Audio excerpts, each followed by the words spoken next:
जय श्री राम बच्चों, सभी को मेरा शुभोदय है।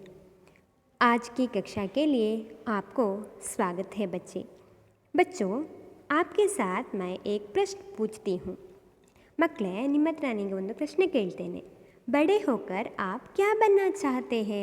ದೊಡ್ಡವರಾದ ಮೇಲೆ ನೀವು ಏನಾಗಲಿಕ್ಕೆ ಇಷ್ಟಪಡ್ತೀರಿ? मैं ऐसे प्रश्न पूछे तो कुछ लोग बताते हैं मैं बड़े होकर डॉक्टर बनता हूँ या बनती हूँ. कुछ कहते हैं मैं इंजीनियर बनते हैं और कुछ लोग चाहते हैं कि मैं समाज सेवा बनता हूँ. ಮಕ್ಕಳೇ, ನಾನೀಗ ಪ್ರಶ್ನೆ ಕೇಳಿದರೆ ನೀವು ಹೇಳ್ತೀರಿ, ಕೆಲವರು ಹೇಳ್ತೀರಿ ನಾನು ಡಾಕ್ಟ್ರ್ ಆಗ್ತೇನೆ, ಕೆಲವರು ಹೇಳ್ತೀರಿ ನಾನು ಇಂಜಿನಿಯರ್ ಆಗ್ತೇನೆ, ಹಾಗೆ ಇನ್ನು ಕೆಲವರು ಹೇಳ್ತಾರೆ ನಾನು ಸಮಾಜ ಸೇವಕನಾಗ್ತೇನೆ, ಇನ್ನು ಕೆಲವರಿಗೆ ಸೈನಿಕನಾಗಲಿಕ್ಕೆ ಇಷ್ಟ ಇದೆ, ಹಾಗೆ ಅಧ್ಯಾಪಕರಾಗ್ತೇನೆ, ಹಾಗೆ ಅಬ್ದುಲ್ ಕಲಾಂನ ಥರ ನನಗೂ ಇಂಜಿನಿಯರ್ ಆಗಬೇಕು ಅಂತೇಳಿ, ನನಗೂ ಕೂಡ ವಿಜ್ಞಾನಿ ಆಗಬೇಕು ಅಂತೇಳಿ ಆಸೆ, ಹಾಗೆಯೇ ನಾನು ದೇಶಕ್ಕೆ ಅನ್ನ ಕೊಡುವ ರೈತನಾಗ್ತೇನೆ ಎನ್ನುವುದೇನು ಏನೆಲ್ಲ ಉತ್ತರ ನಿಮ್ಮ ಆಸೆ ಉಂಟು, ನಿಮ್ಮ ಇಚ್ಛೆ ಉಂಟು.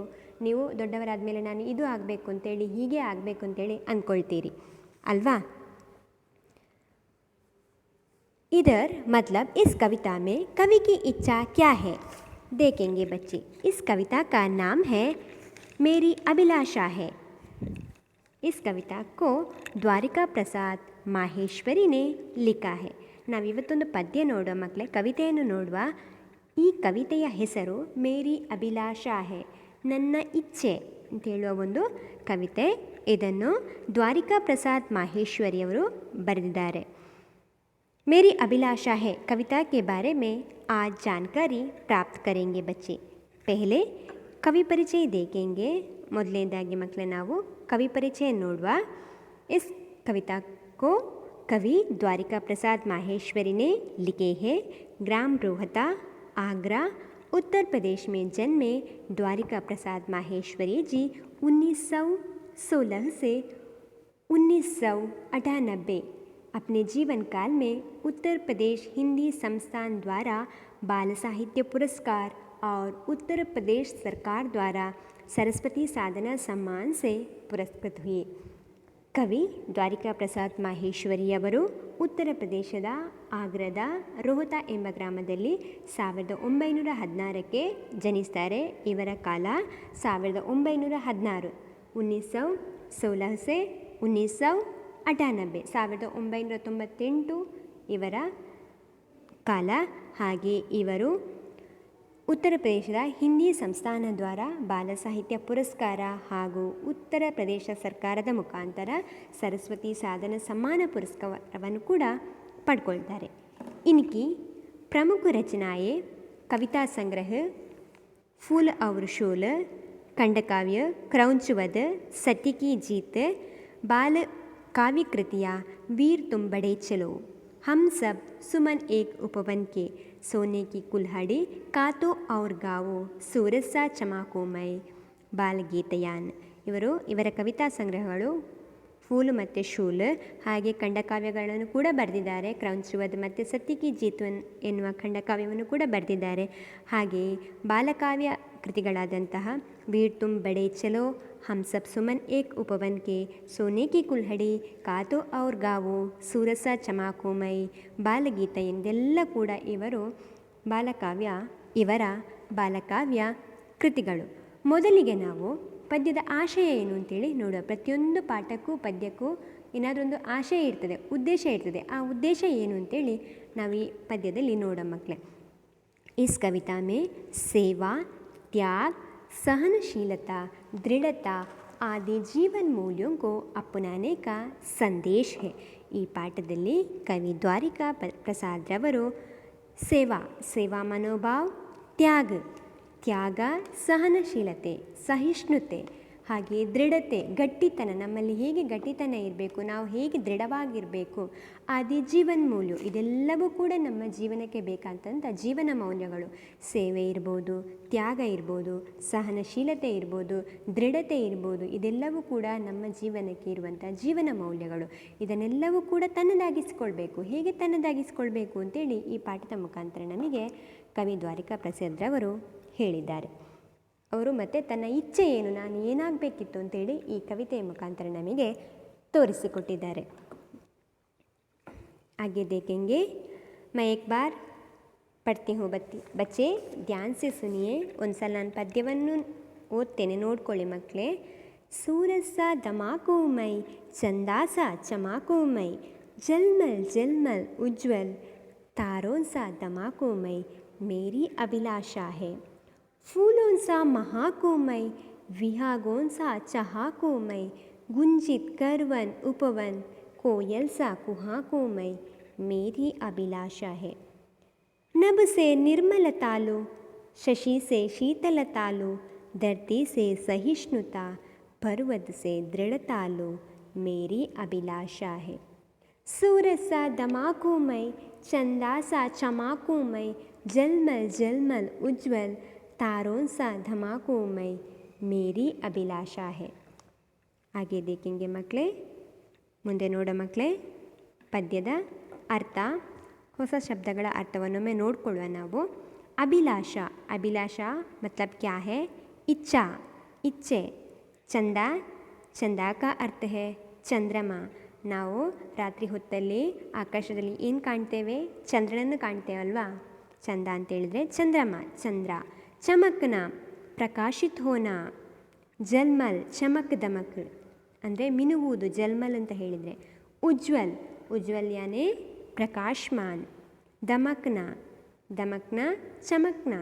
दमकना का अर्थ है चमकना, मिनुगुबुदु. महकना, खुशबूदार होना. ಸುಗಂಧವನ್ನು ಕೊಡುವುದು, ಬೇರೆಯವರಿಗೆ ತನ್ನ ಸುಗಂಧವನ್ನು ಕೊಡುವುದು ಅಂದರೆ ಪಸರಿಸುವುದು. ವಿಹಗ್, ವಿಹಗ್ का अर्थ है ಪಕ್ಷಿ.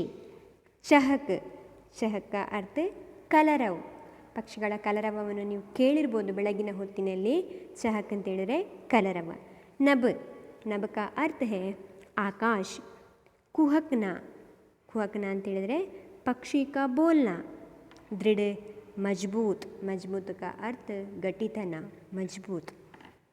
आगे देखेंगे ಮಕ್ಕಳೇ.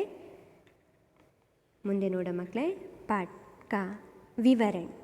सूरज सा धमाको मई ಚಂದಾ ಸಾ ಚಮಾಕು ಮೈ. ದಮಕ್ನ ಅಂತೇಳಿದರೆ ಅರ್ಥ ಏನು?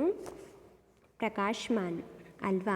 ಸೂರಸ ಪ್ರಕಾಶ್ ಧಮಾಕು ಮೈ ಚಂದಾ ಸಾ ಚಮಾಕು ಮೈ.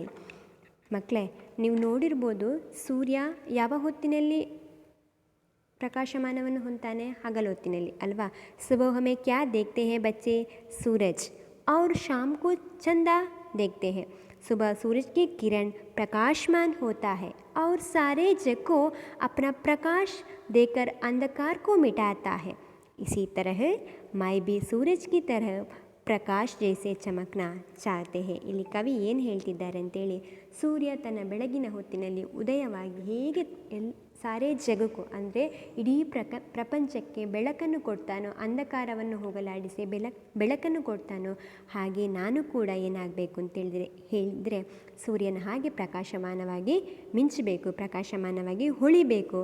और रात को समय चंदा भी चमककर अंधकार को मिटाकर अपनी प्रकाश से सारे जग को अपना प्रकाश देता है. इसी तरह मैं भी अपना प्रकाश सारे जग को देकर मैं पावन होता हूँ. जलमल जलमल उज्ज्वल तारों सा धमाकों में मेरी अभिलाषा है. रात के समय तारों से आकाश इतना सुंदर देखने लगता है ना, इसी तरह मैं भी ಜಲ್ಮಲ್ ಜಲ್ಮಲ್ ಚಮಕ್ ಕರ್ ಸುಂದರ್ ಲಗ್ತಿ ಹೂँ. ಇಲ್ಲಿ ಏನು ಹೇಳ್ತಾರೆ ಅಂತೇಳಿದರೆ ಕವಿಗಳು, ಸೂರ್ಯನಂತೆ ನಾನು ಕೂಡ ಪ್ರಕಾಶಮಾನವಾಗಿ ಹೊಳಿಬೇಕು, ಚಂದ್ರನ ಹಾಗೆ ನಾನು ಕೂಡ ಏನಾಗಬೇಕು ಅಂತೇಳಿದರೆ ಮಿನುಗಬೇಕು. ತಾರೋನ್ ಸಾ ಧಮಾಕು ಮೈ, ಎಷ್ಟು ಚೆಂದ ಕಾಣ್ತದೆ ರಾತ್ರಿ ಟೈಮಲ್ಲಿ. ನೀವು ನೋಡಿರ್ಬೋದು ಮಕ್ಕಳೇ ಆಕಾಶವನ್ನು, ಎಲ್ಲ ಏನು ಕಾಣ್ತದೆ ಅಂತ ಹೇಳಿದರೆ ಮಿಂಚುವುದು ಕಾಣ್ತದೆ ನಿಮಗೆ. ಆಕಾಶದಲ್ಲಿ ನಕ್ಷತ್ರಗಳು ಮಿಂಚುವುದು ಕಾಣ್ತದೆ. ಹಾಗೆಯೇ ನಾನು ಕೂಡ ತಾರೋಂಕೆ ಸಮಾನ್ ಧಮಕ್ನ ಚಾಹತೆ ಹೇ, ಅಂದರೆ ನಾನು ಕೂಡ ನಕ್ಷತ್ರಗಳಂತೆ ಮಿನುಗಲಿಕ್ಕೆ ಇಷ್ಟಪಡ್ತೇನೆ. ನನ್ನ ಇಚ್ಛೆ ಏನು ಅಂತೇಳಿದರೆ ನಾನು ಸೂರ್ಯನಾಗಬೇಕು, ನಾನು ಚಂದ್ರನಾಗಬೇಕು, ಹಾಗೆ ನಾನು ನಕ್ಷತ್ರ ಆಗಬೇಕು. यह मेरी अभिलाषा है. ಇದು ನನ್ನ ಏನು ಅಂತ ಹೇಳಿದರೆ इच्छे. इस कविता में कवि द्वारिका प्रसाद माहेश्वरी जी ने अपने मन की इच्छा प्रकट की है. वे सूरज, चांद और तारों जैसा चमकना चाहते हैं. ಇಲ್ಲಿ ಕವಿಗಳು ಸೂರಜ್, ಚಾಂದ್ ಹಾಗೆಯೇ ತಾರೆಗಳ ಹಾಗೆ ನಾನು ಕೂಡ ಮಿಂಚಬೇಕು ಅಂತೇಳಿ ಆಸೆಯನ್ನು ಪಡ್ತಾ ಇದ್ದಾರೆ.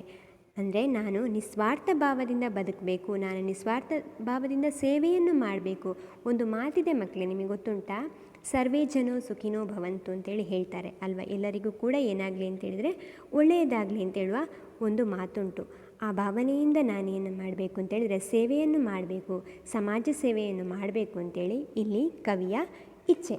ಮುಂದೆ ನೋಡೋ ಮಕ್ಕಳೇ, ಫೂಲೋನ್ಸಾ ಮಹಾಕು ಮೈ ವಿಹಾಗೋನ್ಸಾ ಚಹಾಕು ಮೈ. ಫೂಲೋನ್ಸಾ ಮಹಾಕು, ಮಹಾಕು ಅಂತೇಳಿದರೆ ಏನು? ಸುಗಂಧವನ್ನು ಕೊಡುವುದು. ಹೂವಿನಲ್ಲಿ ಸುಗಂಧ ಇದೆ, ನಿಮಗೆಲ್ಲರಿಗೂ ಗೊತ್ತುಂಟು. ಆದರೆ ಅದು ತನ್ನ ಸುಗಂಧವನ್ನು ತನ್ನಲ್ಲೇ ಬಚ್ಚಿಟ್ಕೊಳ್ತದಾ? ಇಲ್ಲ ಅಲ್ವಾ ಮಕ್ಕಳೇ? ಅದೇನು ಮಾಡ್ತದೆ? ತನ್ನ ಸುಗಂಧವನ್ನು ಎಲ್ಲರಿಗೂ ಕೂಡ ಪಸರಿಸ್ತದೆ. ಹಾಗೆಯೇ ನಾನು ಕೂಡ ಏನಾಗಬೇಕು ಅಂತೇಳಿ ಕವಿಯ ಇಚ್ಛೆ. ಫೂಲೋನ್ಸೆ ಮಹಕನಾ ಚಾಹತೆ ಹೇ ವಿಹಾಗೋನ್ಸಾ ಚಹಕನಾ. ವಿಹಾಗ್ ಮತ್ಲಬ್ ಕ್ಯಾ ಹೇ ಬಚ್ಚೆ? ವಿಹಾಗ್ ಮತ್ಲಬ್ ಪಕ್ಷಿ. ಪಕ್ಷಿ ಏನು ಮಾಡ್ತದೆ ಮಕ್ಕಳೇ ಗೊತ್ತುಂಟ ನಿಮಗೆ? ತನ್ನ ಇಂಪಾದ ನಾದದಿಂದ, ಕಲರವದಿಂದ ಇಡೀ ಪ್ರಪಂಚಕ್ಕೆ ಖುಷಿಯನ್ನು ನೀಡ್ತದೆ ಅಲ್ವಾ. ತನ್ನ ಕೂಗಿನಿಂದ ಅದೇನು ಮಾಡ್ತದೆ ಅಂತ ಹೇಳಿದರೆ ತುಂಬ ಖುಷಿಯನ್ನು ಕೊಡ್ತದೆ. ನೀವು ನೋಡಿರ್ಬೋದು ಮಕ್ಕಳೇ, ವನ್ ಉಪವನ್ ಅಂದರೆ ಏನು ಅಂತೇಳಿದರೆ, ಗುಂಜಿತ್ ಗರ್ವನ್ ಉಪವನ್ ಕೋಯಲ್ ಸಾ ಕುಹಾ ಕೂಮೈ ಮೇರಿ ಅಭಿಲಾಷಾ ಹೇ.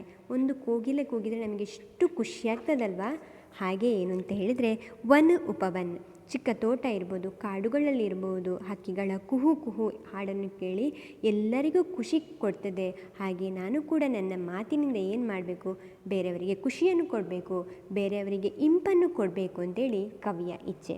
इस पंक्ति में कवि फूलों जैसा महकना मतलब सारे जग को अपना सुगंध देना, पक्षियों जैसा चहकना मतलब अपने माधुर्यपूर्ण आवाज़ से या बातों से सभी को खुशी देना, और कोयल जैसे अपना वाणी मीठा होना चाहते हैं. मतलब निस्वार्थ भाव से सेवा करने की इच्छा कवि की है. ಇಲ್ಲಿ ಹೂವು ಇರ್ಬೋದು, ಹಕ್ಕಿಗಳು ಇರ್ಬೋದು, ಹಾಗೆಯೇ ಕೋಯಲ್ ಅಂತೇಳಿದರೆ ಕೋಗಿಲೆ, ಅದು ಕೂಡ ಏನು ಮಾಡ್ತದೆ ಅಂತೇಳಿ ನಿಸ್ವಾರ್ಥ ಭಾವದಿಂದ ಏನು ಮಾಡ್ತದೆ? ಅದು ಈಗ ಹೂವು ಇರ್ಬೋದು, ಹೂವು ತನ್ನಲ್ಲಿರುವ ಸುಗಂಧವನ್ನು ಏನು ಮಾಡ್ತದೆ? ಬೇರೆಯವರಿಗೆ ಪಸರಿಸ್ತದೆ ಅಲ್ವಾ. ಅದು ತನ್ನಲ್ಲೇ ಬಚ್ಚಿಟ್ಟುಕೊಳ್ಳೋದಿಲ್ಲ. ಇದು ನನ್ನಿಂದ ಬಂದಂಥ ಸುಗಂಧ ನಾನೊಬ್ಬಳೇ ಅನುಭವಿಸಬೇಕು ಅಂತೇಳಿ ಅಂದ್ಕೊಳ್ಳೋದಿಲ್ಲ. ಇಡೀ ಪ್ರಪಂಚಕ್ಕೆ ತನ್ನ ಸುಗಂಧವನ್ನು ಕೊಟ್ಟು ಅದು ಬೇರೆಯವರಿಗೆ ಖುಷಿಯನ್ನು ಕೊಡ್ತದೆ. ಹಾಗೆ ಕೋಗಿಲೆ ಇರ್ಬೋದು, ಇಲ್ಲದ್ರೆ ಬೇರೆ ಬೇರೆ ಹಕ್ಕಿಗಳ ಇಂಪನ್ನು ಕೇಳಿ, ನಮಗೆ ಕಲರವವನ್ನು ಕೇಳಿ, ಅದರ ಕೂಗನ್ನು ಕೇಳಿ ನಾವು ಎಷ್ಟು ಖುಷಿ ಪಡ್ತೇವೆ ಅಲ್ವಾ. ಹಾಗೆ ನಾವು ಕೂಡ ಏನು ಮಾಡಬೇಕು ಅಂತೇಳಿದರೆ ನಮ್ಮ ಮಾಧುರ್ಯವಾದ ಮಾತುಗಳಿಂದ ಬೇರೆಯವರಿಗೆ ಖುಷಿ ಕೊಡಬೇಕು. ಬೇರೆಯವರಿಗೆ ಬೇಸರವಾಗುವಂಥ ಮಾತನ್ನು ನಾವೇನು ಮಾಡಬಾರ್ದು? ಆಡಬಾರ್ದು. ಒಂದು ಮಾತಿದೆ, ಮಾತು ಆಡಿದರೆ ಹೋಯಿತು, ಮುತ್ತು ಒಡೆದರೆ ಹೋಯಿತು ಅಂತೇಳಿ. ಆದ ಕಾರಣ ನಾವು ಒಂದು ಸಲ ಹೇಳಿದ ಮಾತು, ಒಂದು ಸಲ ಆಡಿದ ಮಾತನ್ನು ನಾವು ಮತ್ತೆ ತಗೊಳ್ಳಿಕ್ಕೆ ಸಾಧ್ಯ ಇಲ್ಲ ಮಕ್ಕಳೇ. ಆದ ಕಾರಣ ನಾವು ಬೇರೆಯವರಿಗೆ ಖುಷಿ ಕೊಡುವಂಥ ಮಾತನ್ನು ಆಡಬೇಕು. ನಮ್ಮ ಮಾತಿನಿಂದ ಬೇರೆಯವರಿಗೆ ಏನಾಗಬೇಕು ಅಂತೇಳಿದರೆ ಖುಷಿ ಸಿಗಬೇಕು. ನಾವು ಯಾವುದನ್ನು ಅಂತೇಳಿದರೆ ನಿಸ್ವಾರ್ಥ ಭಾವದಿಂದ ಕೆಲಸವನ್ನು ಮಾಡಬೇಕು. ಯಾವುದೇ ಸ್ವಾರ್ಥ ನಮ್ಮಲ್ಲಿ ಇರಬಾರ್ದು. ನಿಸ್ವಾರ್ಥ ಭಾವದಿಂದ ಬೇರೆಯವರಿಗೆ ಖುಷಿ ಕೊಡುವಂಥ ಕೆಲಸವನ್ನು ಮಾಡಬೇಕು. ಇದು ಕವಿಯ ಇಚ್ಛೆ. ಕವಿ ಏನು ಹೇಳ್ತಾರೆ ಅಂತೇಳಿದರೆ, ಫೂಲೋನ್ ಜೈಸಾ ಮಹಕ್ನಾ ವಿಹಾಗೋ ಜೈಸಾ ಚಹಕ್ನಾ और ಕೋಯಲ್ ಜೈಸಾ ಕುಹಕ್ನಾ ಚಾಹತೆ ಹೇ. ನಾನು ಹೂವಿನಂತೆ ಪರಿಮಳವನ್ನು ಬೀರಬೇಕು, ಹಕ್ಕಿಯಂತೆ ನಾನೇನು ಮಾಡಬೇಕು ಅಂತೇಳಿ ನಿಸ್ವಾರ್ಥ ಭಾವದಿಂದ ಹಾಡಬೇಕು. ಹಾಗೆ ಕೋಗಿಲೆಯಿಂದ ಅಂತ ಅಂದರೆ ಇಂಪಾದ ಸ್ವರದಿಂದ, ಇಂಪಾದ ನನ್ನ ಮಾತಿನಿಂದ ಬೇರೆಯವರಿಗೆ ಖುಷಿ ಕೊಡಬೇಕು ಅಂತೇಳಿ ಕವಿಯ ಇಚ್ಛೆ. ಹಾಗೆ ದೇखेंगे फूलों सा ನಭ ಸೆ ನಿರ್ಮಲತಾಲೋ ಶಶಿ ಸೆ ಶೀತಲತಾಲೋ. ಇಲ್ಲಿ ಏನು ಅಂತ ಹೇಳಿದರೆ ನಭ್ ಅಂತ ಹೇಳಿದರೆ ಆಕಾಶ ಸೆ ನಿರ್ಮಲತಾ ಲೇನಾ ಚಾಹತೆ ಹೇ. ಶಶಿ ಮನೆ ಕ್ಯಾ ಹೇ ಬಚ್ಚೆ? ಶಶಿ ಮನೆ ಕ್ಯಾ ಹೇ? चांद से शीतलता लो, शशि से शीतल होना चाहता है. धरती से सहिष्णुता, धरती मतलब भूमि से सहनशीलता गुण लेना चाहता है. पर्वत से दृढ़ता, ಮಕ್ಕಳು ಮುಗ್ಧರು, ಅವರಿಗೆ ಯಾವುದೇ ಭೇದ ಭಾವ ಇಲ್ಲ. ಹಾಗೆಯೇ ಆಕಾಶದಿಂದ ನೀವು ನೋಡಿರ್ಬೋದು, ಮಕ್ಕಳಲ್ಲಿ ಯಾವುದೇ ಭೇದ ಭಾವ ಇರೋದು ನಾವು ಕಾಣೋದಿಲ್ಲ. ಅವರೆಲ್ಲರೂ ಮುಗ್ಧರು, ಎಲ್ಲರನ್ನು ಒಂದೇ ಭಾವನೆಯಿಂದ ಕಾಣ್ತಾರೆ. ಹಾಗೆ ಆಕಾಶದಿಂದ ನಿರ್ಮಲತೆಯನ್ನು ಎಷ್ಟು ಸ್ವಚ್ಛಂದವಾಗಿ ನಾವು ನೋಡ್ಬೋದು. ಆಕಾಶದಲ್ಲಿ ಏನಾದರೂ ನಮಗೆ ಕಾಣ್ತಾ ಇಲ್ಲ, ಅದೆಷ್ಟು ನಿರ್ಮಲವಾಗಿದೆ ಅಂತೇಳಿದರೆ ಅಷ್ಟೇ ನಿರ್ಮಲ ಮನಸ್ಸು ನನ್ನದಾಗಬೇಕು, ನಮ್ಮಲ್ಲಿ ಎಲ್ಲ ಒಂದುಗೂಡಿಸಬೇಕು ಅಂತೇಳಿ ಇಲ್ಲಿ ಕೇಳ್ತಾರೆ. ಚಂದ್ರದಿಂದ ಶೀತಲತೆಯನ್ನು ಅಳವಡಿಸಿಕೊಳ್ಬೇಕು. ಶೀತಲತೆ ಅಂತೇಳಿದರೆ ಯಾವತ್ತೂ ಕೂಡ ನಾವು ಯಾವುದೇ ಪರಿಸ್ಥಿತಿಯಲ್ಲಿ ಕೂಡ ನಾವೇನಾಗಿರಬೇಕು ಅಂತೇಳಿದರೆ ಕೂಲಾಗಿರಬೇಕು, ಶೀತಲತೆಯಿಂದ ಇರಬೇಕು ನಾವು. ಧರ್ತಿ ಸೇ ಸಹಿಷ್ಣುತಾ ಅಂತೇಳಿದರೆ ಸಹನಶೀಲತೆ, ಎಲ್ಲವನ್ನೂ ಕೂಡ ನಾವು ಏನು ಮಾಡಬೇಕು ಅಂತ ಸಹಿಸಿಕೊಳ್ಳುವ ಗುಣ ನಮ್ಮ ಹತ್ರ ಇರಬೇಕು. ಇದಕ್ಕೊಂದು ಒಳ್ಳೆಯ ಉದಾಹರಣೆ ಅಂತೇಳಿದರೆ ನಮ್ಮ ತಾಯಿ ಅಂತ ಹೇಳ್ಬೋದು ಮಕ್ಕಳೇ. ಏನು ಅಂತ ಹೇಳಿದ್ರೆ ನಾವು ಏನೇ ಮಾಡಿದರೂ ಕೂಡ, ನಾವು ಏನು ಮಾಡಿದರೂ ಕೂಡ ನಮ್ಮ ಅಮ್ಮ ಅದವಳೇನು ಮಾಡ್ತಾಳೆ, ಯಾವುದೇ ಬೇಸರವನ್ನು ಮಾಡ್ಕೊಳ್ಳೋದಿಲ್ಲ. ಒಂದು ಮಗುವಿನ ಹತ್ರ ಆ ಅಮ್ಮನ ಪ್ರೀತಿ ಯಾವಾಗಲೂ ಕೂಡ ಏನಾಗಿರ್ತದೆ, ಇದ್ದೇ ಇರ್ತದೆ. ಏನೇ ಮಾಡಿದರೂ ಕೂಡ, ಆ ಮಕ್ಕಳು ಏನೇ ಮಾಡಿದರೂ ಕೂಡ ಅಮ್ಮನ ಪ್ರೀತಿ ಯಾವತ್ತೂ ಕೂಡ ಕಡಿಮೆ ಆಗುವುದೇ ಇಲ್ಲ. ಇದಕ್ಕೊಂದು ಉತ್ತಮ ಉದಾಹರಣೆ ಅಂತೇಳಿ ಧರ್ತಿ, ಭೂಮಿ ಹಾಗೆ ತಾಯಿ ಅಂತೇಳಿ ಹೇಳ್ಬೋದು. ಭೂಮಿಯೂ ಕೂಡ ಹಾಗೆ ಮಕ್ಕಳೇ. ನೋಡಿ, ನೀವು ಭೂಮಿಯಲ್ಲಿ ಎಷ್ಟೆಲ್ಲ ಜನರಿದ್ದಾರೆ, ಏನೆಲ್ಲ ಕಾರ್ಖಾನೆಗಳು ಏನೆಲ್ಲ ಉಂಟು, ಎಷ್ಟೆಷ್ಟು ಅನಾಚಾರಗಳನ್ನು ಮನುಷ್ಯ ಈ ಭೂಮಿಯಲ್ಲಿ ಮಾಡ್ತಾ ಇದ್ದಾನೆ. ಆದರೂ ಕೂಡ ಭೂಮಿ ಯಾರನ್ನಾದರೂ ಬೇಡ ಅಂತೇಳಿ ಹೇಳ್ತದಾ? ಇಲ್ಲ. ಎಲ್ಲರನ್ನೂ ಕೂಡ ತನ್ನಲ್ಲಿಟ್ಟು, ಅದು ತನ್ನ ಒಡೆಯೊಳಗಿಟ್ಟು, ತನ್ನ ಹೊಟ್ಟೆಯಲ್ಲಿಟ್ಟು ಅದೇನು ಮಾಡ್ತದೆ, ಸಾಕ್ತದೆ. ಹಾಗೆಯೇ ಭೂಮಿಯಿಂದ ನಾವು ಏನನ್ನು ಕಲಿಬೇಕು ಅಂತೇಳಿದರೆ ಸಹಿಷ್ಣುತೆಯ ಗುಣವನ್ನು ಕಲಿಬೇಕು. पर्वत से दृढ़ता लो, ದೃಢತಾ ಮನೆ ಮಜಬೂತ್, ಗಟ್ಟಿತನ. ಪರ್ವತದ ಹಾಗೆ ದೃಢವಾಗಿ ನಾವು ನಿಲ್ಲಬೇಕು. ಬಿಸಿಲು, ಗಾಳಿ, ಮಳೆ ಏನೇ ಬಂದರೂ ಕೂಡ ಪರ್ವತ ದೃಢವಾಗಿರ್ತದೆ. ಹಾಗೆ ನಾವು ಕೂಡ ನಮ್ಮ ಜೀವನದಲ್ಲಿ ಏನೇ ಕಷ್ಟ ಬರಲಿ, ಏನೇ ದುಃಖ ಬರಲಿ, ಯಾವುದೇ ಸಂದರ್ಭ ಬರಲಿ, ಎಲ್ಲವನ್ನೂ ಕೂಡ ನಾವು ಏನು ಮಾಡಬೇಕು, ಸಹಿಸಿಕೊಂಡು ದೃಢವಾಗಿರಬೇಕು. कवि आकाश के समान निर्मल, शशि के समान शीतल, पृथ्वी से सहिष्णुता या सहनशीलता और पर्वत के समान दृढ़ता बनना चाहते हैं. मतलब सुख दुख सभी को ಜೀವನ ಮೇ ಸಾಥ್ ದೇಖ್ನಾ ಚಾಹತೆ ಹೈ. ಅಂದರೆ ಸುಖ ದುಃಖವನ್ನು ಎಲ್ಲವನ್ನೂ ಕೂಡ ನಾವು ಒಂದೇ ಸಮಾನವಾಗಿ ಜೀವನದಲ್ಲಿ ನೋಡಬೇಕು. ಅವ್ರು ದೂಸರೋಂಕೋ ಪರೋಪಕಾರಿ ಹೋನಾ ಚಾಹತೆ ಹೈ, ದೂಸರೋಂಕೋ ಸಹಾಯ ದೇನಾ ಚಾಹತೆ ಹೈ. ಅಂದರೆ ಆಕಾಶದ ಹಾಗೆ ನಮ್ಮ ಮನಸ್ಸು ನಿರ್ಮಲವಾಗಿರಬೇಕು. ಯಾವುದೇ ಕಲ್ಮಶ ನಮ್ಮ ಮನಸ್ಸಿನಲ್ಲಿ ಇರಬಾರ್ದು. ನಾವು ಏನೇ ಕಷ್ಟಗಳು ಬಂದರೂ ಕೂಡ ನಾವು ಯಾವುದೇ ಸಮಯದಲ್ಲಿ ಕೂಡ ನಾವು ಚಂದ್ರನ ಹಾಗೆ ಶೀತಲವಾಗಿರಬೇಕು. ಎಲ್ಲವನ್ನು ಸಹಿಸಿಕೊಳ್ಳುವಂಥ ಮನಸ್ಸು ನಮ್ಮಲ್ಲಿ ಇರಬೇಕು. ಆ ಧೈರ್ಯ ನಮ್ಮಲ್ಲಿ ಇರಬೇಕು. ಹಾಗೆ ಧರ್ತಿಗೆ ಸಮಾನ ಸಹಿಷ್ಣುತಾ, ಭೂಮಿ ಹೇಗೆ ಎಲ್ಲವನ್ನೂ ಸಹಿಸಿಕೊಳ್ತಾಳೋ, ಅಲ್ಲ ಒಂದು ಅಮ್ಮನಾದವಳು ಎಲ್ಲವನ್ನೂ ಸಹಿಸಿಕೊಳ್ತಾಳೋ, ಹಾಗೆ ನಾವು ಕೂಡ ಏನಾಗಬೇಕು ಅಂತೇಳಿದರೆ ಎಲ್ಲವನ್ನೂ ಸಹಿಸಿಕೊಳ್ಳುವಂಥ ಗುಣ, ಎಲ್ಲರನ್ನೂ ಏನೇ ಸಮಸ್ಯೆ ಬಂದರೂ ಕೂಡ ಎಲ್ಲರನ್ನು ಕ್ಷಮಿಸಿ ಅದನ್ನು ಸಹನಶೀಲದಿಂದ ನೋಡುವಂಥ ಗುಣ ನಮ್ಮಲ್ಲಿ ಇರಬೇಕು. ಯಾವುದೇ ಕಷ್ಟ, ನಷ್ಟ, ದುಃಖ, ಬೇಸರ ಏನು ಬಂದರೂ ಕೂಡ ನಾವು ಪರ್ವತದ ಹಾಗೆ, ಪರ್ವತ ಎಲ್ಲವನ್ನೂ ತಡ್ಕೊಳ್ಳೋ ಶಕ್ತಿ ಪರ್ವತದಲ್ಲಿ ಇರ್ತದೋ ಹಾಗೆ ನಾವು ಕೂಡ, ಅಂದರೆ ಕವಿ ಏನು ಅಂದ್ಕೊಂಡಿದ್ದಾರೆ ಅಂತೇಳಿದರೆ ನಾನು ಕೂಡ ಏನಾಗಬೇಕು, ಪರ್ವತದ ಹಾಗೆ ನನ್ನಲ್ಲಿ ಗಟ್ಟಿತನ ಬರಬೇಕು, ನನ್ನ ಹತ್ರ ಮಜಬೂತ್ ಬರಬೇಕು, ನನ್ನ ಹತ್ರ ದೃಢತೆ ಬರಬೇಕು ಅಂತೇಳಿ ಅಂದ್ಕೊಳ್ತಾರೆ. ನಾನು ಪರ್ವತ ಆಗಬೇಕು, ನಾನು ಆಕಾಶ ಆಗಬೇಕು, ನಾನು ಚಂದ್ರ ಆಗಬೇಕು. ಇದೆಲ್ಲವೂ ಕೂಡ ಕವಿಯ ಇಚ್ಛೆ. ಪ್ರಕೃತಿ ನಮ್ಮ ಗುರು. ಪ್ರಕೃತಿ ಗಿಡ ಮರಗಳಿಂದ ಕಲಿಯೋದು ತುಂಬ ಇದೆ ಮಕ್ಕಳೇ, ನಿಮಗೆ ಗೊತ್ತುಂಟು ಅಲ್ವಾ? ಆದ ಕಾರಣ ನಾವೇನು ಮಾಡಬೇಕು, ಪ್ರತಿಯೊಬ್ಬರಿಂದ ಕೂಡ ನಾವು ಕಲಿಬೇಕು ಮಕ್ಕಳೇ. ಪ್ರತಿಯೊಂದು ವಿಷಯವನ್ನು ಕೂಡ ಕಲಿಬೇಕು. ಮತ್ತು ಯಾವುದೇ ಕಷ್ಟ, ಸುಖ, ದುಃಖ ಬಂದರೂ ಕೂಡ ನಾವೇನು ಮಾಡಬೇಕು, ನಮ್ಮ ಜೀವನದಲ್ಲಿ ಸೋಲ್ಬಾರ್ದು. ಎಲ್ಲವನ್ನು ಕೂಡ ನಾವೊಂದು ಚಾಲೆಂಜ್ ಆಗಿ ತಗೊಳ್ಬೇಕು. ಮತ್ತು ಎಲ್ಲರ ಹತ್ರ ಕೂಡ ನಾವು ಖುಷಿಯಿಂದ ಮಾತಾಡಬೇಕು. ಯಾವುದೇ ಸಂದರ್ಭದಲ್ಲಿ ಯಾರಿಗೂ ಬೇಸರವಾಗುವಂಥ ಮಾತನ್ನು ನಾವು ಆಡಬಾರ್ದು. ನಿಸ್ವಾರ್ಥ ಭಾವದಿಂದ ನಾವು ಸೇವೆಯನ್ನು ಮಾಡಬೇಕು, ಸಮಾಜ ಸೇವೆಯನ್ನು ಮಾಡಬೇಕು. ಯಾವುದೇ ಸ್ವಾರ್ಥ ಭಾವನೆ ನಮ್ಮಲ್ಲಿರಬಾರ್ದು. ಇದು ಕವಿಯ ಇಚ್ಛೆ. ನಾನು ಏನಾಗಬೇಕು, ನಿಸ್ವಾರ್ಥ ಭಾವದಿಂದ ಸೇವೆಯನ್ನು ಮಾಡಬೇಕು. ಚಂದ್ರನ ಹಾಗೆ, ಸೂರ್ಯನ ಹಾಗೆ, ತಾರೆಗಳ ಹಾಗೆ ನಾನು ನಿಸ್ವಾರ್ಥ ಭಾವದಿಂದ ಸೇವೆಯನ್ನು ಮಾಡಬೇಕು. ಹಾಗೆ ಪಕ್ಷಿಗಳ ತರಹ, ಹಕ್ಕಿಗಳ ತರಹ ನಾನೇನು ಮಾಡಬೇಕು, ಬೇರೆಯವರಿಗೆ ಖುಷಿಯನ್ನು ಕೊಡಬೇಕು. ಮತ್ತು ಯಾವುದೇ ಕಷ್ಟ ಸುಖ ಬಂದರೂ ಕೂಡ ನನ್ನಲ್ಲಿ ಅದನ್ನು ಸಹಿಸಿಕೊಳ್ಳುವಂಥ ಒಂದು ಗಟ್ಟಿತನ ಇರಬೇಕು ಅಂತೇಳಿ ಕವಿಯ ಇಚ್ಛೆ. अब तक कवि की इच्छा अभिलाषा देखे हैं बच्चे कैसे लगा आपको पाठ? हर एक के मन में इच्छा सामान्य है बच्चे. मैं ऐसा होना चाहता है, ऐसा होना चाहते हैं. आप अपनी इच्छा क्या है बच्चे, सोचो. आप क्या बनना चाहते हैं? ಪ್ರತಿಯೊಬ್ಬರಲ್ಲಿ ಕೂಡ ಮಕ್ಕಳೇ ಇಚ್ಛೆ ಅಂತ ಹೇಳೋದು ಸರ್ವೇ ಸಾಮಾನ್ಯ ಅಲ್ವಾ. ಆದ ಕಾರಣ ನಿಮ್ಮ ಇಚ್ಛೆ ಏನುಂಟು ಅದನ್ನು ನೀವು ತಿಳ್ಕೊಂಡು ಮಕ್ಕಳೇ ಅದರಂತೆ ನಾವು ಏನು ಮಾಡಬೇಕು, ನಡಿಬೇಕು. ಸರಿ ಮಕ್ಕಳೇ, ಪಾಠ ಎಲ್ರಿಗೂ ಪದ್ಯ ಭಾಗ ಎಲ್ರಿಗೂ ಕೂಡ ಅರ್ಥ ಆಯಿತು ಅಂತೇಳಿ ಅಂದ್ಕೊಳ್ತೇನೆ. ಮುಂದೆ ಹೋಗುವ. एक वाक्य में उत्तर लिखिए.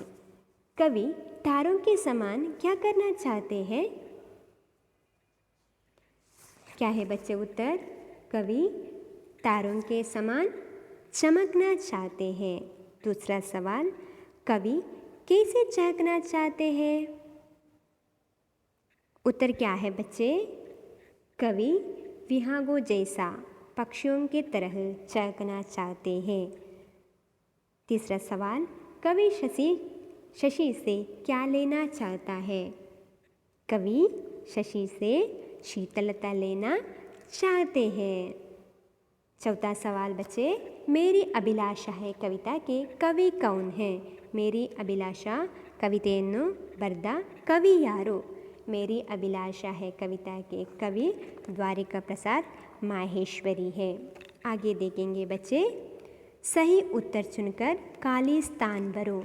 कवि द्वारिका प्रसाद माहेश्वरी सूरज सा डैश चाहते हैं. उत्तर दमकना, हंसना, दौड़ना, भागना. क्या है बच्चे उत्तर? हाँ, सही उत्तर है दमकना. कवि कोयल सा डैश चाहते हैं. गाना, बोलना, कुहकना, उड़ना. क्या है बच्चे सही उत्तर? कवि कोयल सा कुहकना चाहते हैं. तीसरा प्रश्न, कवि फूलों सा डैश चाहते हैं. महकना, बहना, उमड़ना, उतरना, चढ़ना. इसमें क्या है उत्तर? कवि फूलों सा महकना चाहते हैं. आगे चलेंगे बच्चे, जोड़ कर लिखिए. आ भाग को ब भाग से जोड़ना है. फूल, सूरज, विहंग, कोयल, चंदा. एक और साइड में क्या दिया है? कुहकता, महकता, दमकता, चमकता, चहकता. अब क्या करना है बच्चे? सही उत्तर से जोड़ना है. फूल क्या है उत्तर बच्चे? महकता है. सूरज क्या है उत्तर? दमकता है, सही है. विहंग का उत्तर क्या है बच्चे? वह क्या करना चाहता है? विहंग चहकता है. चहकना माने क्या है? हेड़ी ಕೂಗುವುದು. कोयल का उत्तर क्या है? कोयल क्या करना चाहता है? कोयल कुहकता है. चंदा का उत्तर चमकता है. चंदा क्या करता है बच्चे? चंदा चमकता है. आगे चलेंगे गृह कार्य की ओर. इन प्रश्नों का उत्तर लिखिए. सूरज चांद जैसे तुम भी दूसरों की सेवा करना चाहते हो. कैसे सोचो और लिखो. ಮಕ್ಕಳೇ, ನಿಮಗಿದು ಮನೆ ಕಾರ್ಯ, ಗೃಹ ಕೆಲಸ. ಏನಂತ ಹೇಳಿದರೆ, ಈಗ ನೀವು ಪದ್ಯವನ್ನು ಕೇಳಿದ್ದೀರಲ್ವಾ? ಸೂರಜ್ ಚಾಂದ್ ಅಂದರೆ ಸೂರ್ಯ ಚಂದ್ರ ಬೇರೆಯವರಿಗೆ ಹೇಗೆ ಸೇವೆಯನ್ನು ಮಾಡ್ತದೋ ಹಾಗೆಯೇ ನೀವು ಒಂದು ಯೋಚನೆ ಮಾಡಿ, ನೀವು ಏನು ಸೇವೆ ಮಾಡಲಿಕ್ಕೆ ಸಾಧ್ಯ ಉಂಟು ಅಂತೇಳಿ. ನೀವು ಬೆಳಕನ್ನು ಕೊಡಲಿಕ್ಕೆ ಸಾಧ್ಯ ಇಲ್ಲ, ಇಡೀ ಜಗತ್ತಿಗೆ ಬೆಳಕನ್ನು ಕೊಡಲಿಕ್ಕೆ ಸಾಧ್ಯ ಇಲ್ಲ ಅಲ್ವಾ? ಸೂರಜ್ ಬೆಳಕನ್ನು ಕೊಡ್ತದೆ, ಚಂದ್ರ ಬೆಳಕನ್ನು ಕೊಡ್ತದೆ, ಶೀತಲತೆಯಿಂದ ಇರ್ತದೆ. ಹಾಗೆ ನೀವು ನಿಮ್ಮ ಜೀವನದಲ್ಲಿ ಏನೊಂದು ಒಳ್ಳೆಯ ಕೆಲಸ ಮಾಡಲಿಕ್ಕೆ ನೀವು ಯೋಚನೆ ಮಾಡ್ತೀರಿ, ಮತ್ತು ಅದನ್ನು ನೀವು ಏನು ಒಳ್ಳೆಯ ಕೆಲಸ ಮಾಡ್ತೀರಿ ಅದನ್ನು ನೀವು ಬರಿಬೇಕು. ಸಹಿ ಮಕ್ಕಳೇ, ಪದ್ಯ ಭಾಗ ನಿಮಗೆಲ್ಲರಿಗೂ ಅರ್ಥ ಆಯಿತು ಅಂತೇಳಿ ಅಂದ್ಕೊಂಡಿದ್ದೇನೆ. ಧನ್ಯವಾದ.